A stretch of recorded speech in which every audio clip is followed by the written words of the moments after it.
विराट दर्शन की इस डिजिटल यात्रा में आपका एक बार फिर स्वागत है। आज हम उत्तर प्रदेश की एक ऐसे जिले की डिजिटल यात्रा करेंगे जिसे कभी भगवान परशुराम के पिता और सप्त ऋषियों में से एक महर्षि जमदग्नि की तपोस्थली के कारण जमदग्निपुरम कहा गया, तो कभी यवनपुर, जो धीरे धीरे कालचक्र के साथ जौनपुर हो गया। जौनपुर प्राचीन काल से ही ऐतिहासिक महत्व का रहा है। मध्यकालीन भारत में भी जौनपुर कला और स्थापत्य के क्षेत्र में काफ़ी धनी था। अगर आप भी इसी प्राचीन जनपद के निवासी हैं तो चैनल को सब्सक्राइब करके इस वीडियो को लाइक कर दें। तो चलिए कुछ प्रामाणिक तथ्यों और साक्ष्यों के आधार पर हम जौनपुर जिले की ऐतिहासिकता और भव्यता को जानने का प्रयास करते हैं। जौनपुर उत्तर प्रदेश के पूर्वांचल क्षेत्र में वाराणसी मंडल में आता है। गोमती नदी के किनारे बसा यह जनपद सुल्तानपुर, आजमगढ़, गाजीपुर, वाराणसी, संत कबीर नगर, प्रयागराज और प्रतापगढ़ जिलों के साथ सीमा बनाता है। प्रतापगढ़ से आने वाली सई नदी और सुल्तानपुर से आने वाली गोमती नदी का मिलन भी जौनपुर में ही होता है। 4038 वर्ग किलोमीटर क्षेत्रफल में विस्तृत यह जनपद 3374 ग्रामों, 1773 ग्राम पंचायतों, 21 ब्लॉकों और 6 तहसीलों में बंटा है। सबसे ज़्यादा गांव जौनपुर तहसील में और सबसे कम बदलापुर तहसील में हैं। नवीनतम आंकड़ों के अनुसार जिले की कुल जनसंख्या तकरीबन 52 लाख है, यानी उत्तर प्रदेश की 23 करोड़ की आबादी में से प्रत्येक 44 में से एक व्यक्ति जौनपुर का निवासी है। इसमें 22 लाख पुरुष और 23 लाख महिलाएं हैं। आधिकारिक जनगणना के अनुसार तकरीबन 88% हिंदू जनसंख्या के साथ यह जनपद हिंदू बाहुल्य जिला है, जबकि मुस्लिम आबादी करीब 11% और शेष 1% में अन्य धर्म आते हैं। जिले में हिंदी, उर्दू, अवधी और भोजपुरी भाषाएं बोली जाती हैं। प्रदेश में सर्वाधिक लिंगानुपात जौनपुर में ही पाया जाता है। यहाँ प्रति 1000 पुरुषों पर महिलाओं की संख्या 1024 है। यहाँ ऐसा होना कोई संयोग नहीं, बल्कि यहाँ के लोगों में जागरूकता और लड़का लड़की में भेद की कुरीतियों से ऊपर उठने की संपन्नता को बतलाता है। जिले में 71.55% लोग साक्षर हैं, फिर भी अधिकांश आबादी गांवों में ही निवास करती है। जनपद का आर्थिक विकास मुख्य रूप से कृषि कार्यों पर निर्भर है, परंतु वाराणसी जौनपुर मार्ग पर कुछ उद्योग प्रगति पर हैं। जिले में सतहरिया औद्योगिक क्षेत्र में भी पेप्सी, हॉकिंस और कुछ अन्य उद्योग लगे हैं। जौनपुर के इतिहास की चर्चा करें उससे पहले आप इस वीडियो को अपने संबंधियों और दोस्तों के साथ शेयर कर दें, ताकि वो भी जौनपुर की भव्यता के बारे में जान सकें। मध्यकालीन भारत में आज के जौनपुर को यवनपुर के नाम से जाना जाता था। उस समय यहाँ पर कन्नौज के राजा विजयचंद और उनके पुत्र जयचंद का शासन था। जयचंद की पुत्री संयोजिता से ही महान हिंदू क्षत्रिय राजा पृथ्वीराज तृतीय यानी पृथ्वीराज चौहान का विवाह हुआ था। इस कालखंड में जौनपुर के 2 प्रमुख स्मारकों मुकुट घाट मंदिर और मां अटला देवी के विशाल मंदिर के निर्माण का उल्लेख मिलता है। आगे चलकर जब 1359 में यवनपुर फिरोज शाह तुगलक के अधीन हुआ तो इसने यवनपुर का नाम अपने चचेरे भाई मोहम्मद बिन तुगलक उर्फ जौना खां के नाम पर जौनपुर कर दिया। फिरोज शाह तुगलक एक कट्टर इस्लामिक व्यक्ति था। उसने अपने शासनकाल में इस्लाम को सशक्त बनाने के लिए हर संभव प्रयास किया। इतिहासकारों के अनुसार फिरोज शाह तुगलक ने अपने शासनकाल में अनेक मंदिरों का विध्वंस कराया और इसी दौरान मां अटला देवी के मंदिर को भी अटाला मस्जिद में परिवर्तित कर दिया। कालांतर में यही अटाला मस्जिद हिंदू मुस्लिम एकता का परिचायक बनकर उभरा। जौनपुर का शाही किला पर्यटकों के आकर्षण का केंद्र है।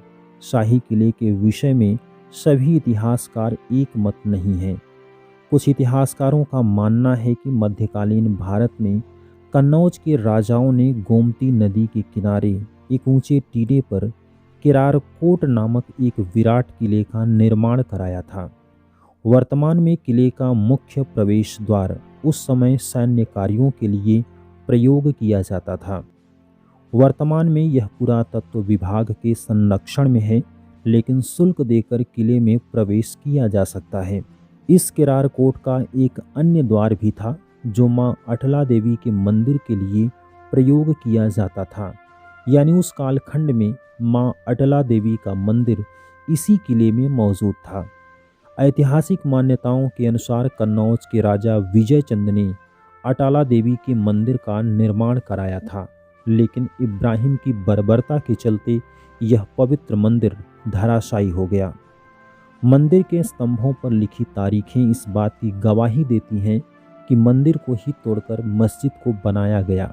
शायद यही कारण है कि मस्जिद बिना किसी मीनार के है और काफ़ी हद तक मंदिर शैली से मेल खाता है।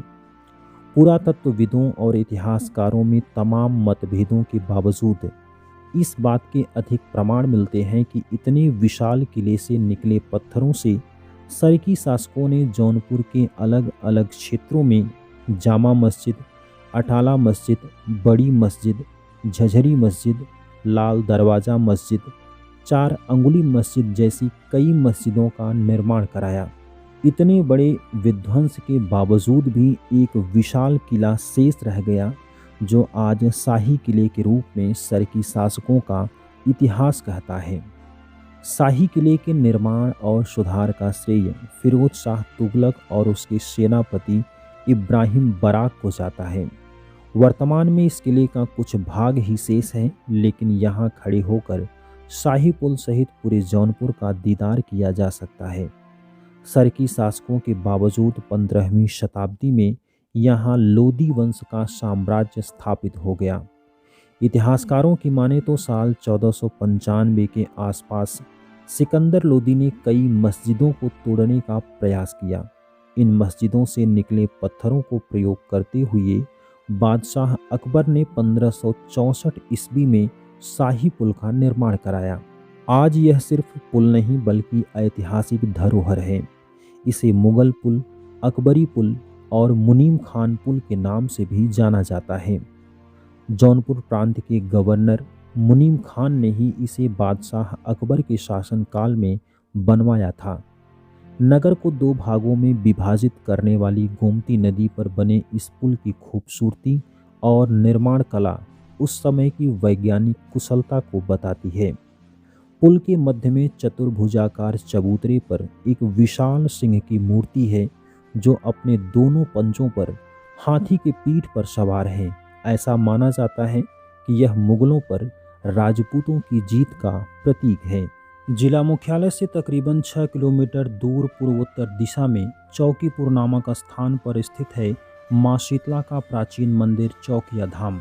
इस मंदिर में लोगों की कितनी आस्था है, इसका अंदाज़ा इसी बात से लगाया जा सकता है कि गोरखपुर, देवरिया, बलिया, आजमगढ़, गाजीपुर समेत आसपास के कई जनपदों के श्रद्धालुओं का यहाँ तांता लगा रहता है।